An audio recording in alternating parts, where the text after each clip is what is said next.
Addiction is a social issue. There are societies where there's no addiction, and there's societies where there's lots of addiction. It's not just in every society there are certain people who fall prey to the drug and become addicted. That's not what happens.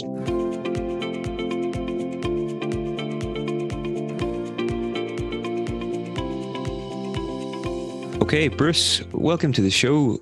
To get started, I think an interesting place to begin with might be if you could tell us about your experiences working in, I think it was Canada's first methadone clinic whenever you're around the age of 30, and Yes. what you might have learned from that experience.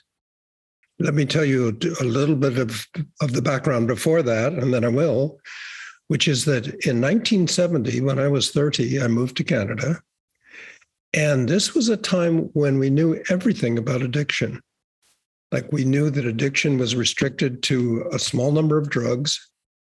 These drugs somehow hijacked a person's willpower, made it impossible for them to resist, and gave them terrible withdrawal symptoms, which were unbearable.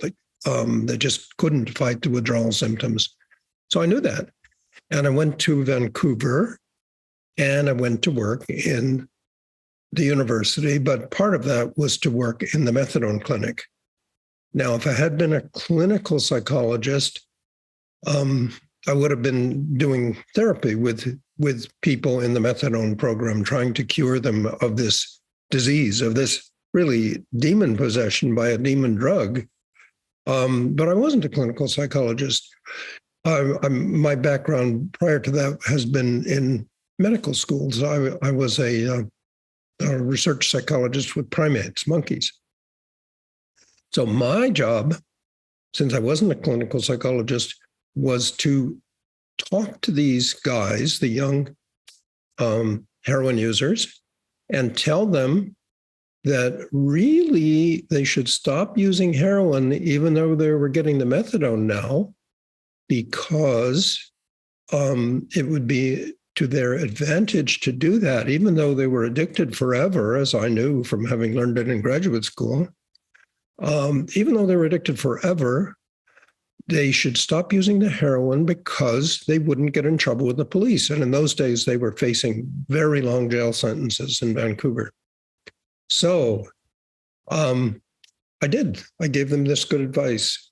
And it was a tremendous stroke of luck for me, because I was in the position, I had no power over them. I couldn't, if they disobeyed me and continued to use heroin on top of the methadone, I had no way to throw them off the program or to punish them in any way. I had no power at all. I was just a consultant as far as they were concerned. So they were free to tell me the truth because I had no power. And so they explained to me in various ways that really they were going to continue taking heroin.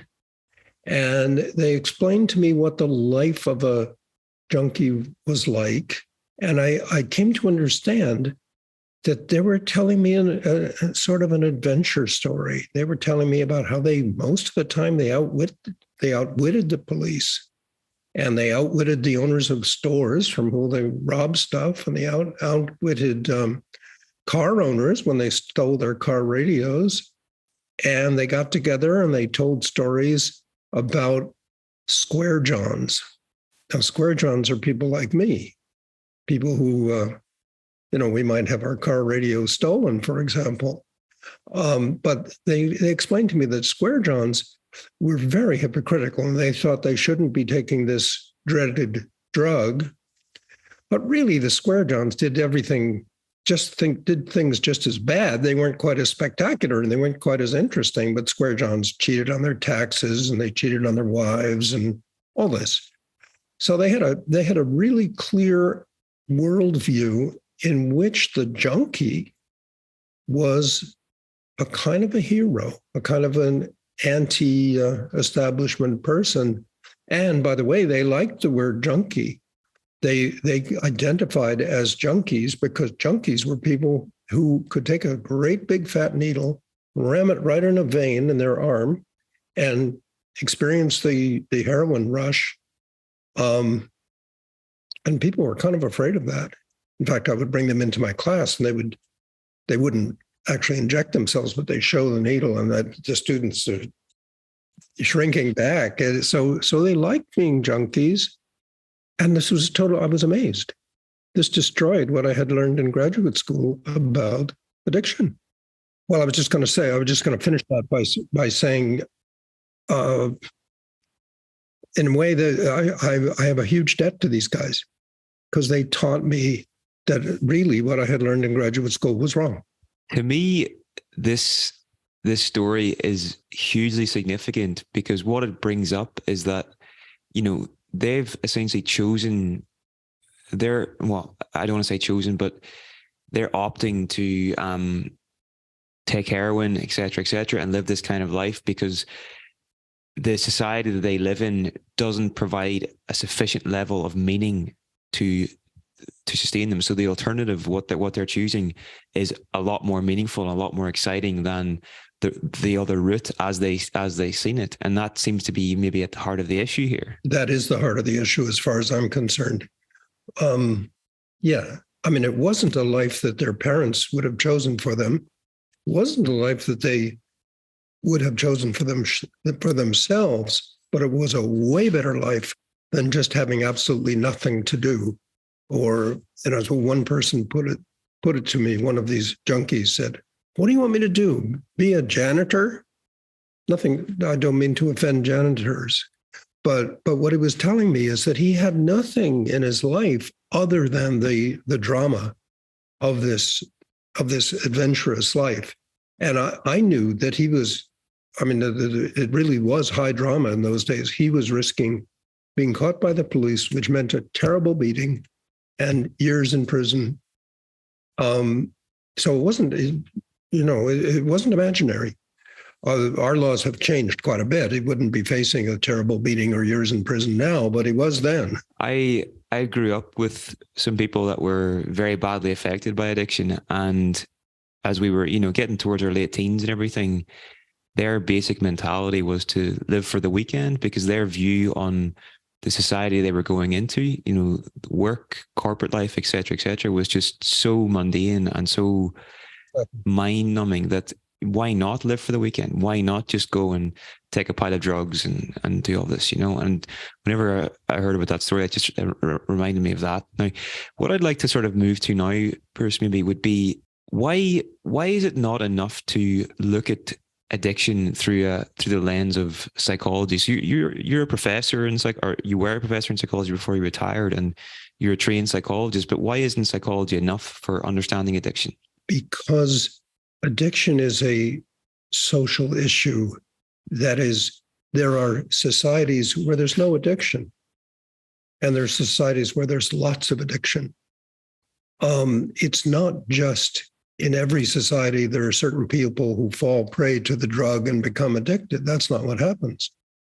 And it's not enough, because the really important insights into psychology now, today, are not coming from psychology. They're not coming from neuroscience either. They're coming from anthropology. They're coming from sociology. So really, what has happened to me is that I started my career as a medical psychologist, and very quickly switched. I now do most of my reading and work in history and anthropology, because I'm still working on addiction. I've been working on it my entire life since 1970, but psychology just doesn't get you there. Now, may I say this too? I do not mean to offend psychologists. My best friends are psychologists, and I'm a psychologist, and psychologists have something to give, which is really important. You come in and you sit down in a room with somebody who actually cares that you've got a big problem. Well, that's a gift.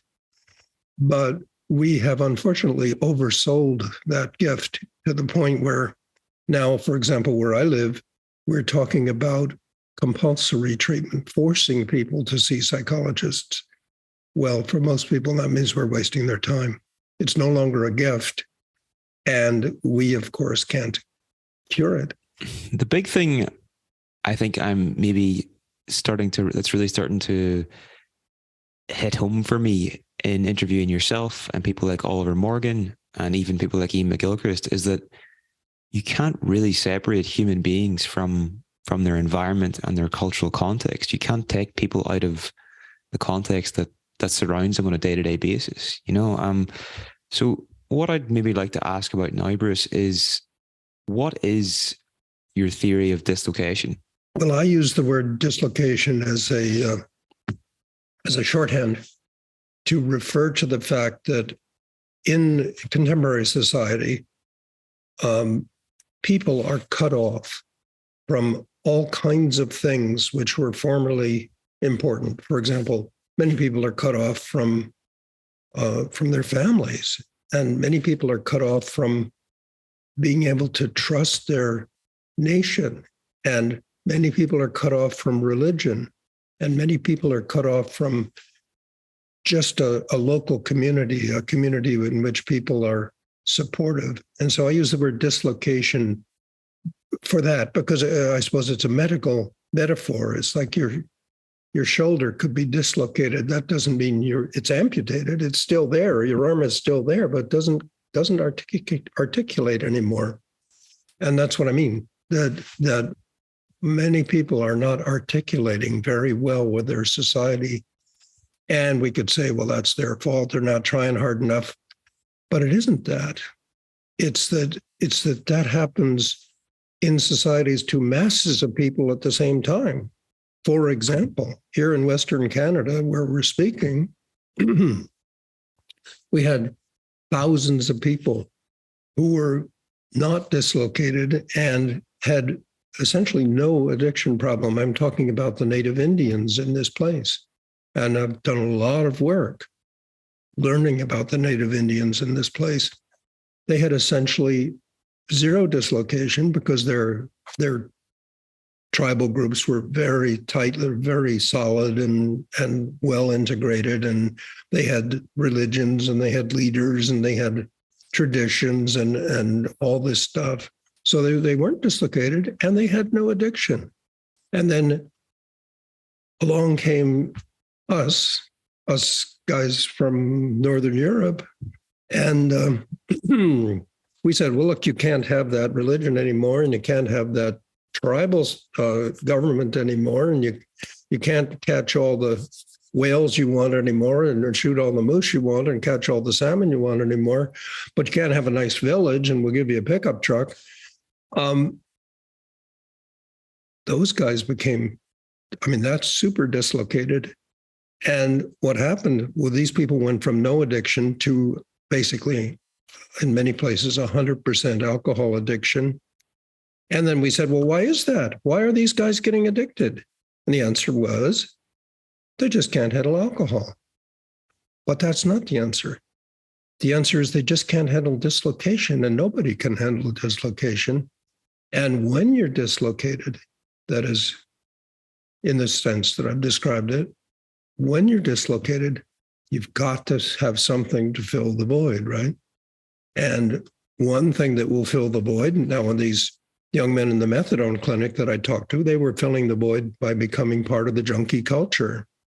And the natives can fill for years, for decades here in British Columbia, the natives were primarily filling the void by getting drunk with their friends and acting out and talking about how brave they were and what warriors they were, and going home and hitting their wives. Not cool. So I think that dislocation provides a major part of the explanation for addiction, but not all of it, but a major part of it. And we do these injustices, like we say, well, the natives are alcoholic because they can't handle alcohol, or we say, well, the guys in the city are junkies because they can't handle heroin. Well, that's not why. The metaphor that comes to mind for me here, whenever I hear you speak about these things, is the whole story about fish swimming in water. I think in some ways, like human beings, we're all sort of swimming in an invisible cultural soup. And when you go to a new place and you disrupt that soup and you put new things into it, you take things out or whatever, you're you're taking something away from people and you're disrupting something that is as life-giving and as sustaining as food and water is for them. Like, what are your thoughts on that? Do you think is that obviously is that reasonable to say, is what I'm asking? I think that's a very, very good way of putting it. And I think that's the true epidemic of our time, which is that we have so many people who are really not sustained by their communities and all the rest of it. And we have so many ways of turning to addiction. So, and then we say, oh, well, that's why they're taking heroin, or that's why they're drinking too much. But we really understate the problem, because it isn't just that they're taking heroin or they're drinking too much. They're also joining strange kinds of cults like QAnon, cults where which lead to violence and chaos, really. So I think we understate our addiction problem, but I do think the root cause is there in dislocation. But I want to qualify that, if I may. There's another thing we call addiction, and that's like, let's say a person just takes Prozac all the time, too much, and they won't stop, or they take OxyContin all the time, too much, they won't stop. Now, sometimes those people are not dislocated. Sometimes they just hurt, and these drugs are basically painkillers, either for emotional pain or physical pain, or both. So I don't think we can necessarily pin all serious addiction on dislocation, but a hell of a lot of it. And I think we have to recognize this other fact too, that people hurt, and sometimes they insist on taking these drugs because they can't stand the pain. What's your definition of addiction, Bruce? I have two. As I just said, I have two definitions. They are the main definitions in the Oxford English Dictionary. Okay. May I say this? One of my pet peeves in our field is that people are allowed to have their own definition of addiction. And I say, no, we're doing science here, man.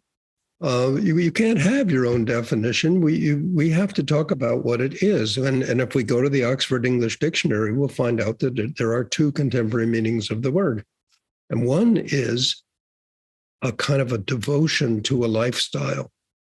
So a person can be devoted to the junkie lifestyle, or a person can be devoted to the barroom lifestyle, or a person can be devoted to the political fanatic lifestyle, or anything. And it's a real devotion that people are willing to die, literally, for these kinds of devotion.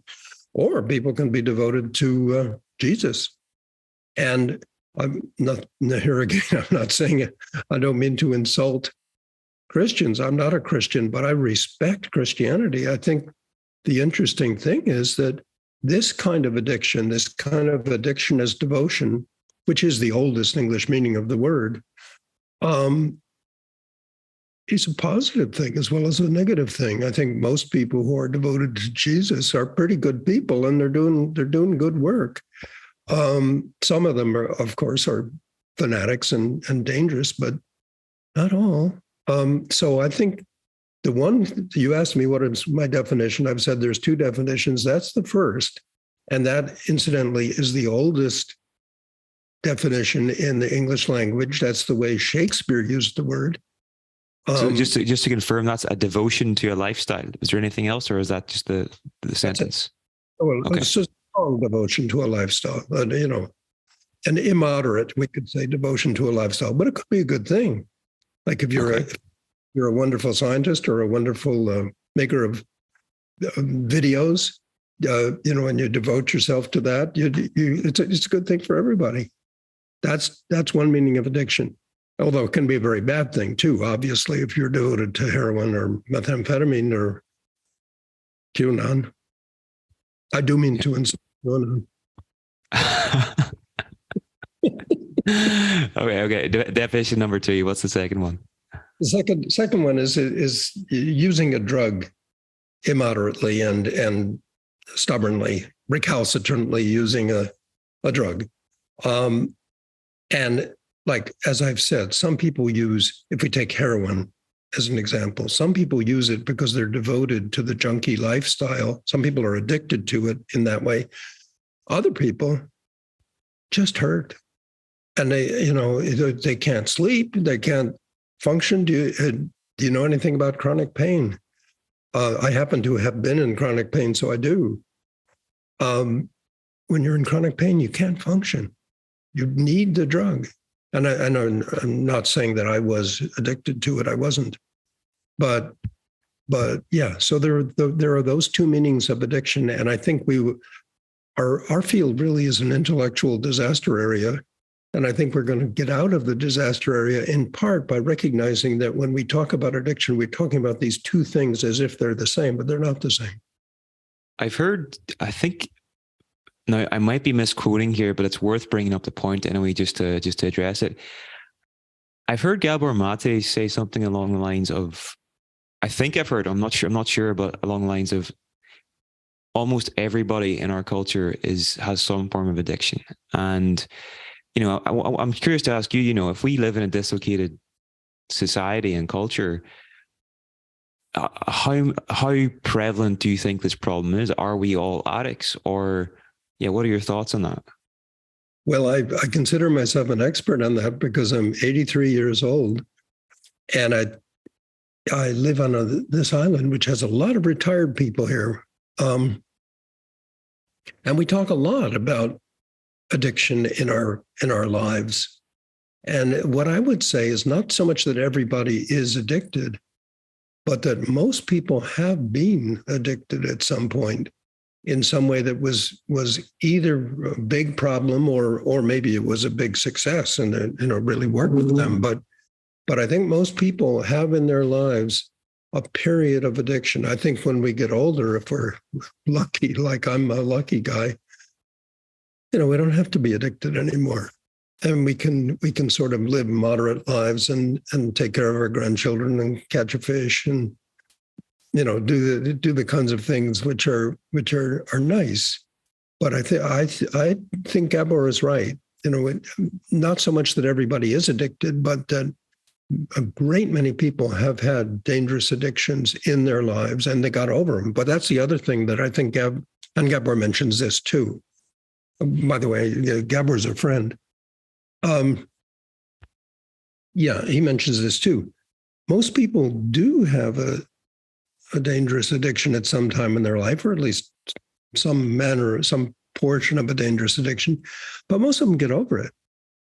Now, some don't get over it, of course, and that's why we have clinicians and psychiatrists and so forth, because not everybody gets over it, but most people do. And the really interesting study in my mind is the study of natural recovery. That is, you can just follow people and you can say, well, who in this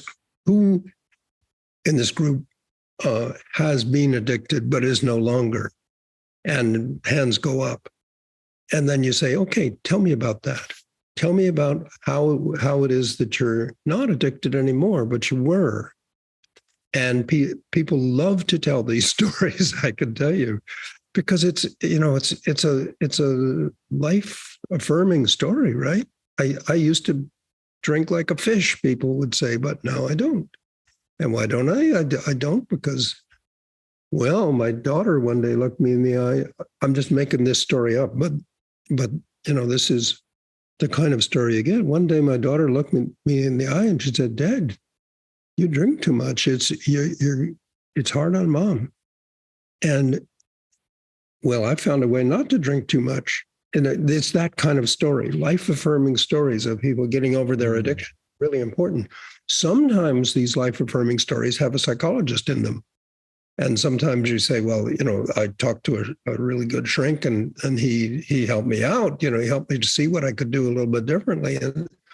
But the majority do not have a professional in them. The majority of people who get over these kinds of serious, dangerous addictions don't have a professional in the story. And again, not to say anything bad about addiction professionals like myself, but only to say that we're a bit oversold at this point, and that's a problem. For sure, for sure. Now, has your understanding and research in this area informed or changed your approach to your own life in any way? Of course. Tell me more. I could tell you, what would I tell you? I'm a work addict. I'm a reformed work addict. And I used to spend all the time in the laboratory. And in fact, my daughter one day looked me in the eye and said, "Hey, that's that kind of a story. Yeah, I don't do that anymore." And everybody's happier. So I spend my time taking care of my children. I have 4 children and grandchildren. And I take care of my wife, and she takes care of me. And it's way better. Fantastic, fantastic. Now, I've heard you speak elsewhere about, you're very involved, like you're part of like discussion groups in the island where you're from and stuff. You organize those things. Community seems to be a big part of your life as well. Well, you're right. And yeah, I think I know where you're going with that. You're going to say, have I learned to be a community oriented person from my involvement with addiction? Absolutely. Okay. Yeah, absolutely. Okay. So yeah, now you will, if you were to follow me through the day, you'd see the various communities that I rely on and am actively involved in. Yes, of course. That's fantastic. So, this all centers around, our problem with addiction all centers around a fragmentation in our society. And I'm curious to ask you, Bruce, where do you think this fragmentation started? What are the roots of the fragmentation in our culture? Like, for me, things like maybe the decline in religion. I'm talking about like our current Western culture. When did things really start getting off track here? Well, that's a huge question, and I know you're not going to give me a whole semester to answer it, but that's what I would want to answer that question. You can find it way back. Like I'm reading Roman history now, and it's quite amazing. Like the Roman Empire was a period of terrible dislocation and fragmentation, partly because Rome basically took over the whole Mediterranean and European world. And in doing that, everybody became a cog in a machine, right? Everybody, for example, had to pay taxes to the Roman Empire. Well, they didn't know what the tax money was for. What did they care? And they had to follow the Roman law. They have to follow all the instructions which came from Rome. And they didn't know why. What they did know is that prior to the Roman Empire, there had been all these feuding little kingdoms and I don't know what to call them, microstates, city-states, this sort of thing. They'd been at war all the time. Rome brought peace. So people accepted the Roman Empire, but the cost of the Roman Empire was the loss of community and the loss of understanding what's going on. And of course, Roman Empire disappeared, and we went into a dark age. But we've emerged into modernity. So here on this island, you see our beautiful forest behind me. That tree you see right behind me, that one, I can't cut that down because it's my tree. I own it. I can't cut it down because the island's trust, which is our master here, says if you cut down that tree, you're going to have to pay a huge fine because of global warming. Well, I care about global warming. I voted green, but still I want to cut down that tree. But you see what I'm saying? That it's that we're integrated into these huge systems which we only partly understand. So on this island, we vote green. Our member of the provincial legislature is the green candidate. And yet people hate it that they have to follow these rules because they don't really understand how these rules come about and why that tree matters so much to global warming. And that's the inevitable nature of the expansion of civilization.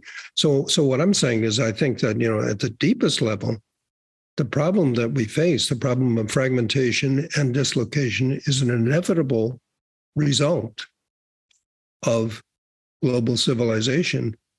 And I think we have to solve it, because I think that the consequences, the psychological consequences of globalization, of dislocation and fragmentation, are enormous. I don't think we really appreciate how big they are. I think we have to find out how to solve that problem, but I don't know.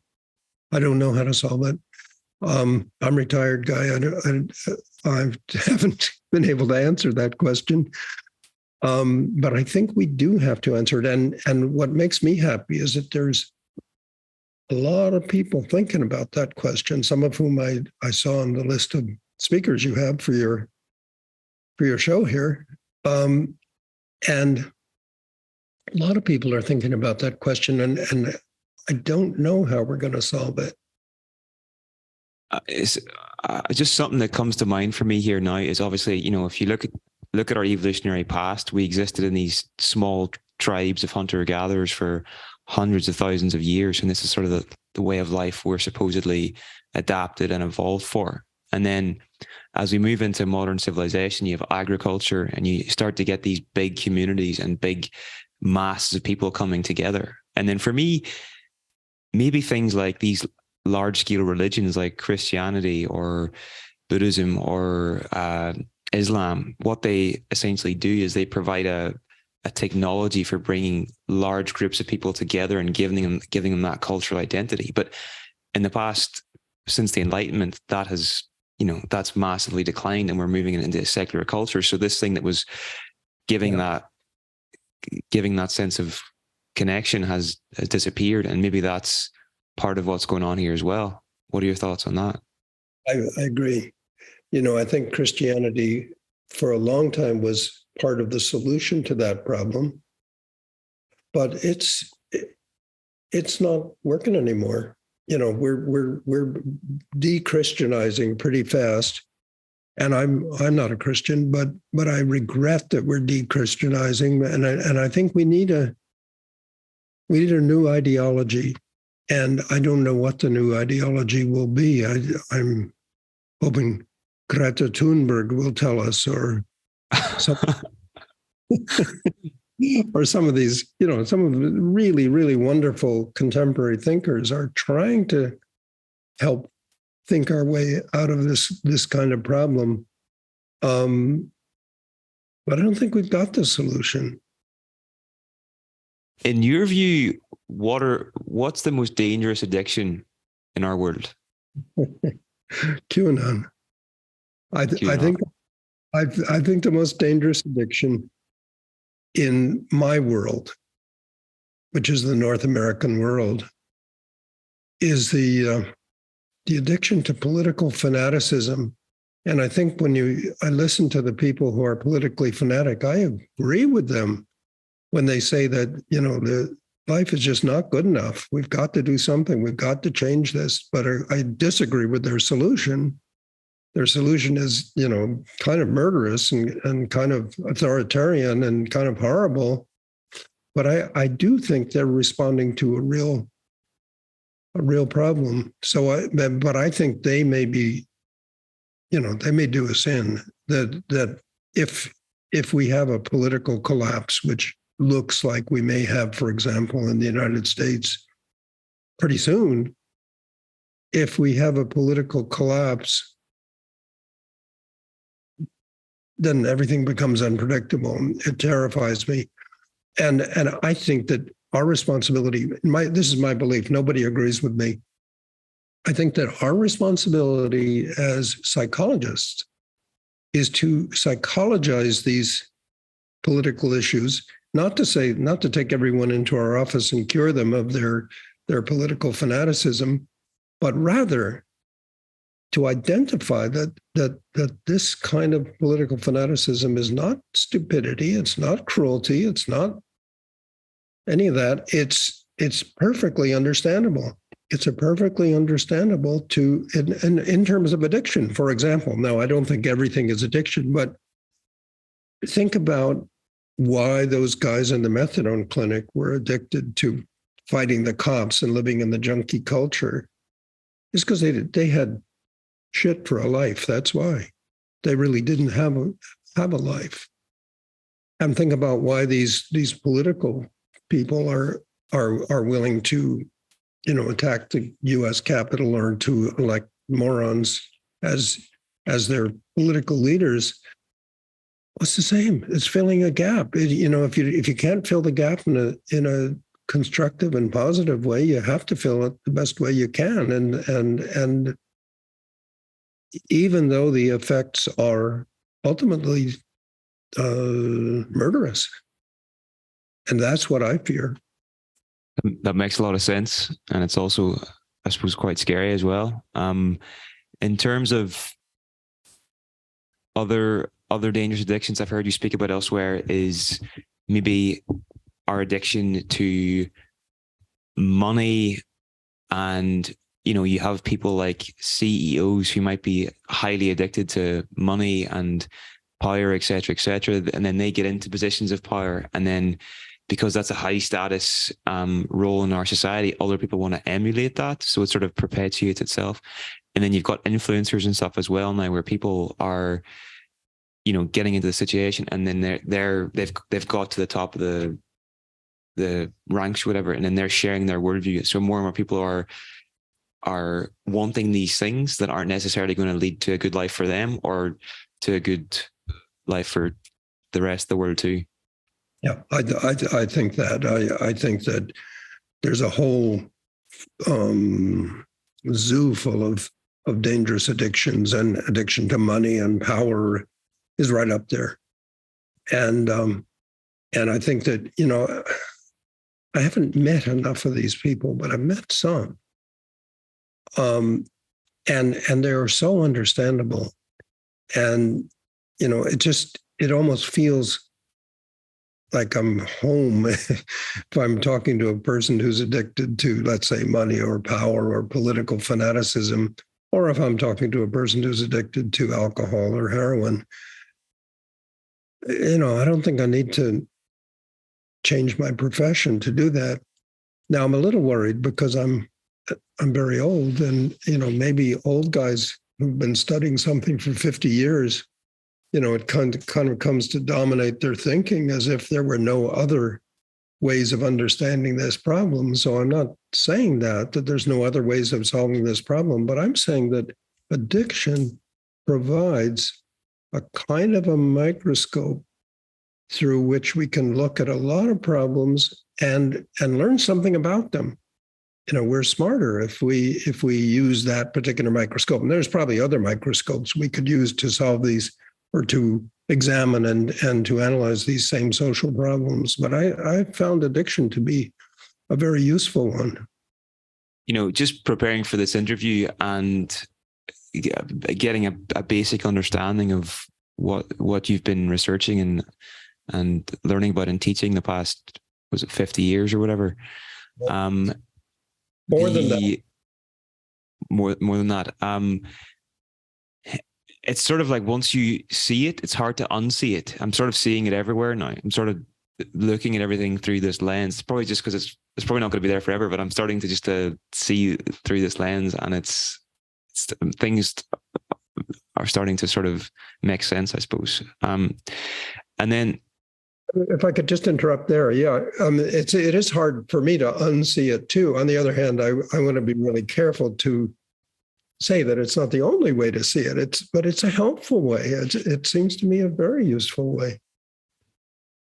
Yeah. So we're nearly 45 minutes into this conversation, Bruce, and we haven't yet spoken about the thing that you're most well known for. You're behind one of the most interesting psychology experiments ever. I don't even know what you call a psychology experiment, but one of the most interesting scientific experiments ever done. Could you maybe tell us about Rat Park and what you learned from conducting this experiment? Maybe just to give a brief overview for someone that might not have heard it before. Yes. I'm glad we've come at it this way, saving Rat Park for the end rather than the beginning, because I love Rat Park, of course, but I think that these larger issues are really where it's at. but 50 years ago, everybody knew what caused addiction. Addiction was basically a problem of heroin and a few other drugs. And this heroin, you take it and it kidnaps your willpower, basically. And then you have to take it forever after. And it's largely because of the withdrawal symptoms, because the withdrawal symptoms are like torture. And we knew that for two reasons. One is that junkies would all tell us, "Oh, I can't stop. I'm not choosing this. I'm out of control."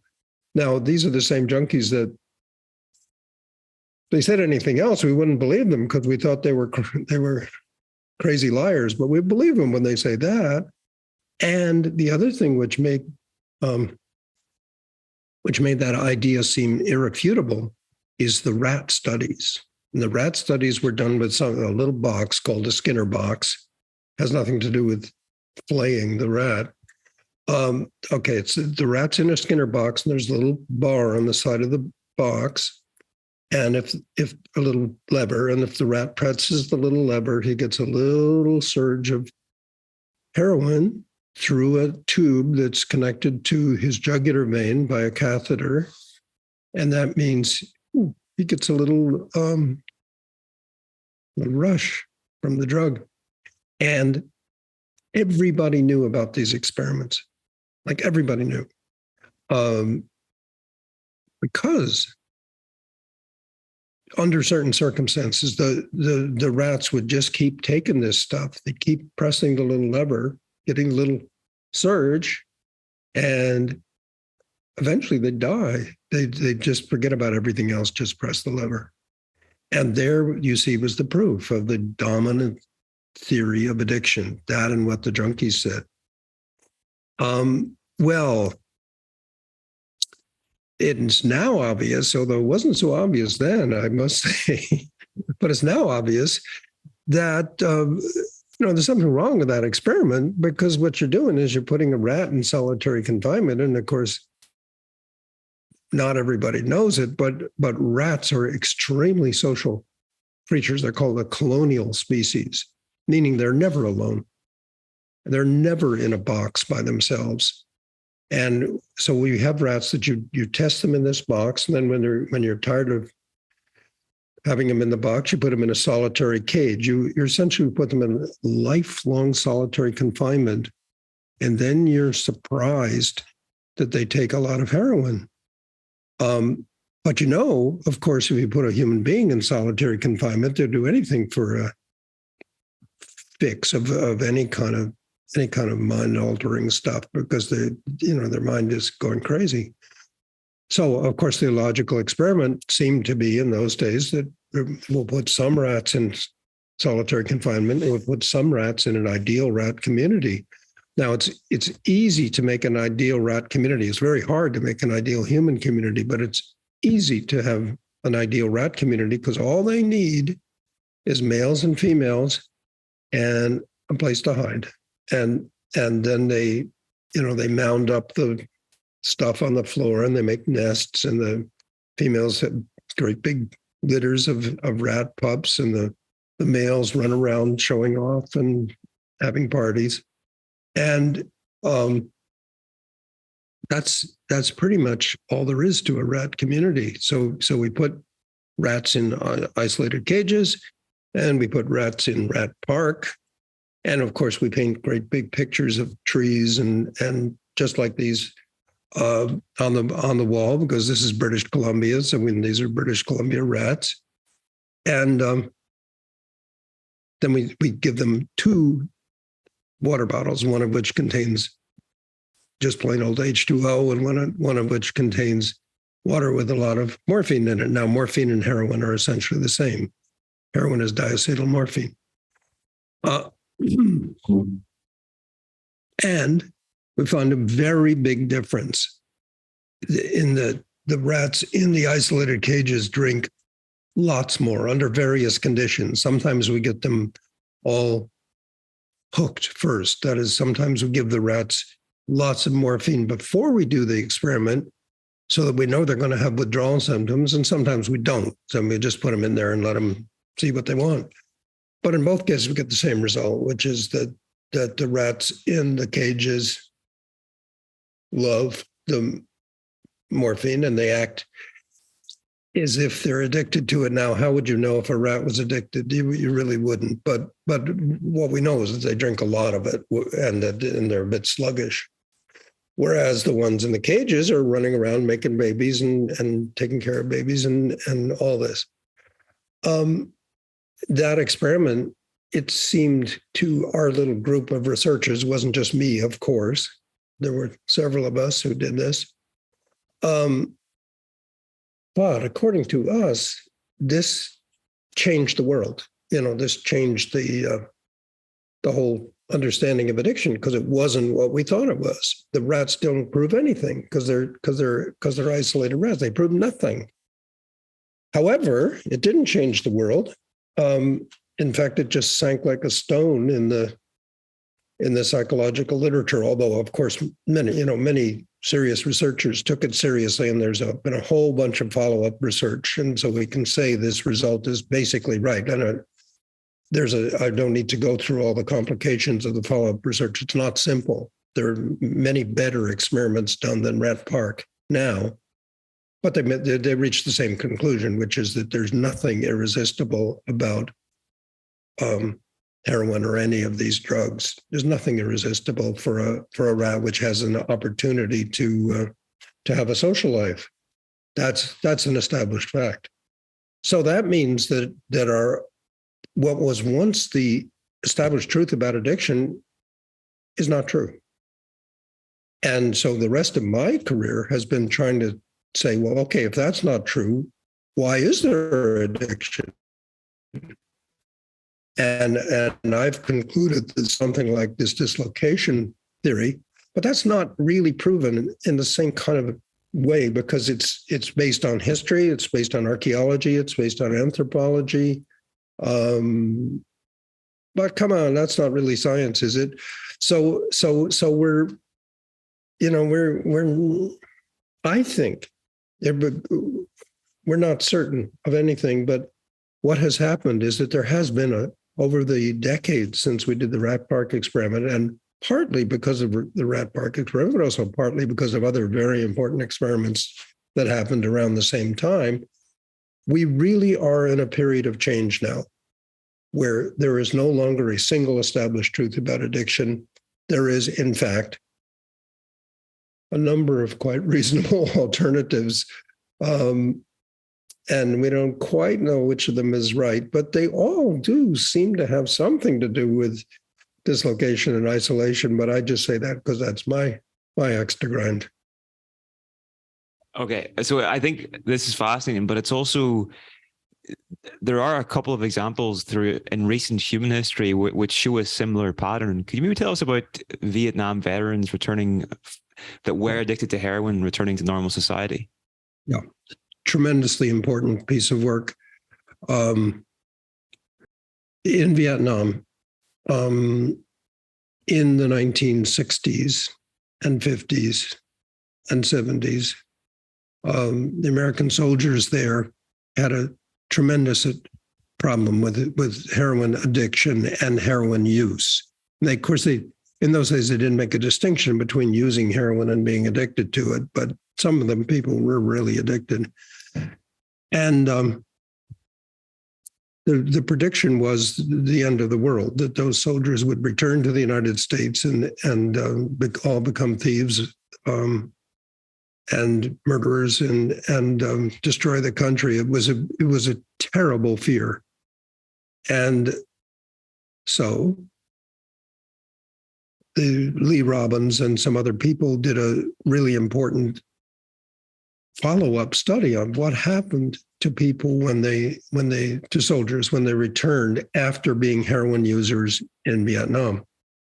And what happened is that most of them, something like 90%, were no longer heavy heroin users. A few continued to be moderate users, but basically the large majority just stopped altogether. Now, why is that? Well, they'd returned to their communities, and they weren't out there killing people for no good reason. Well, that's a pretty big difference in environments. Now, we could argue that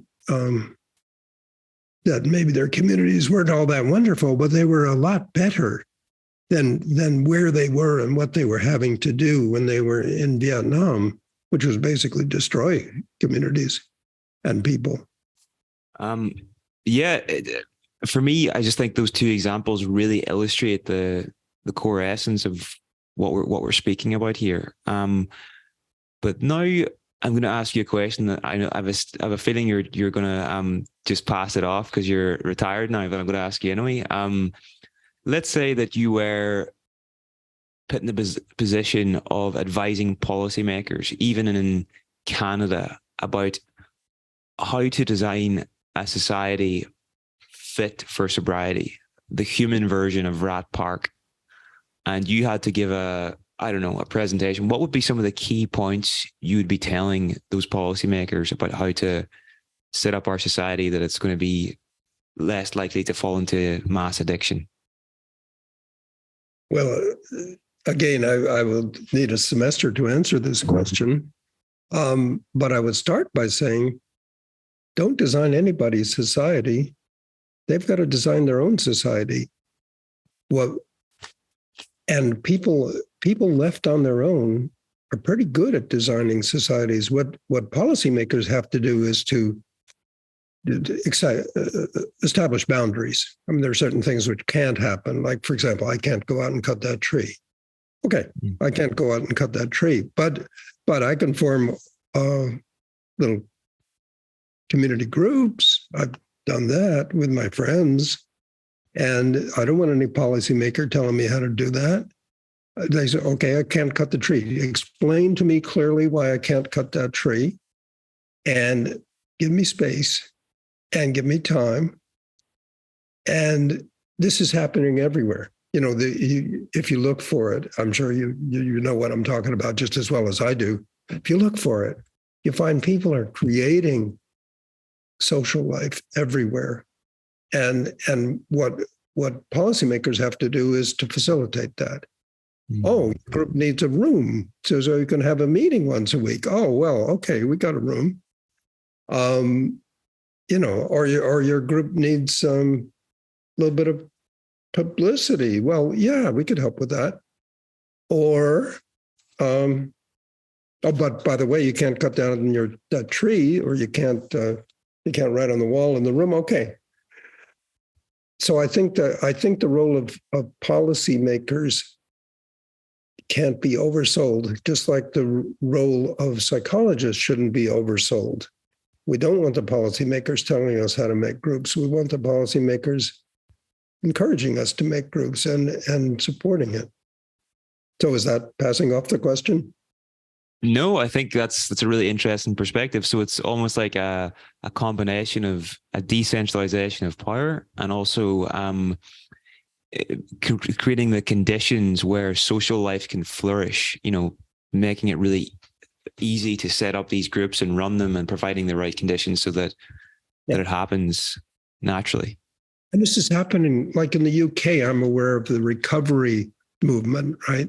Recovery groups are springing up all over, right? And they're specifically for recovery from addiction, but they have their own directions. Like some of them are religious and some of them are anti-religious and very cool. That's all good. And they don't have to be just for recovery. They can be for for people who don't need to recover, then maybe they'll never need to recover. For sure. For sure. Okay.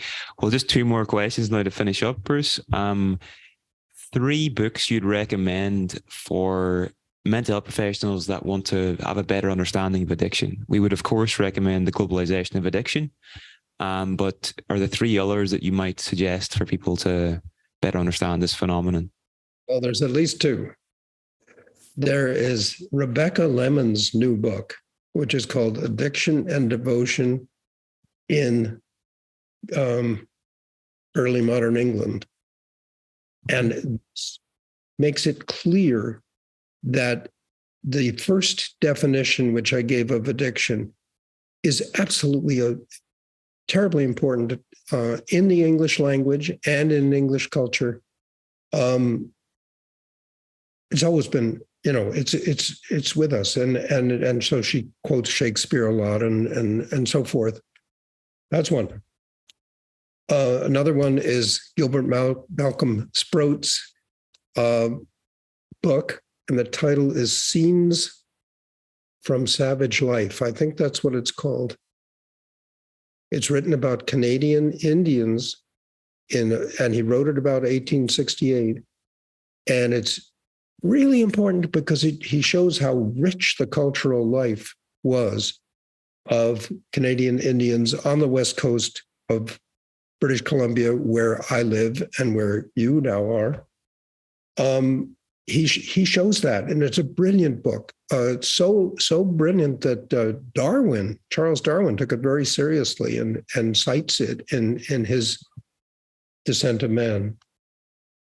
If you're struggling for a third, we're going to include 3 recommendations. So The Globalization of Addiction, and those 2 one from, is it Rebecca Lemon? She's called, is that right? Lemon is correct, yeah. And the other guy from Sprout. We'll link to them in the reading list for the event. So yeah, that's 3, I think, excellent recommendations. And then the last question here is, if you could get a letter to everybody in the world currently struggling with an addiction, like quite a serious one, what might be some of the key points you would say in that letter? Well, I've made the biggest one already, which is, I'm 80. I know lots of people who've had addictions just as serious as yours, and they don't have them anymore, and they're living happily on Pender Island. So this thing can be beaten. Don't let anyone tell you that addiction is a permanent problem, but you have to change your life. But you probably don't have a great life anyway. Might as well change it. And then come on over to Pender Island and tell me the story. Brilliant. And so brucekalexander.com. Great articles on there as well. I think you have one on Rebecca Lemon's work. You've got one, I thought it was quite interesting. It was Jordan Peterson, Viktor Frankl, and what is it? That's the 3rd book. Man's Search for Meaning. Man's Search for Meaning. Everybody's got to read Man's Search for Meaning. For sure. Well, Bruce, it's been an absolute pleasure to speak with you today and learn from you. I've never had this thought about a human being before, but if anybody deserves a knighthood, you definitely deserve a knighthood for your services to our understanding of addiction over the years. So thank you very much. And I want to wish you all the best for whatever you decide to do next. Well, thank you very much, and good luck with your project here. I think it's very exciting. Will I get to see this thing? Or I probably have to pay to see it, right? I want to see the other speakers. You'll get VIP all access, no charge, don't worry. And yeah, we'll send you everything when it's ready. Good luck with the project. Thank you very much. Thanks for asking great questions.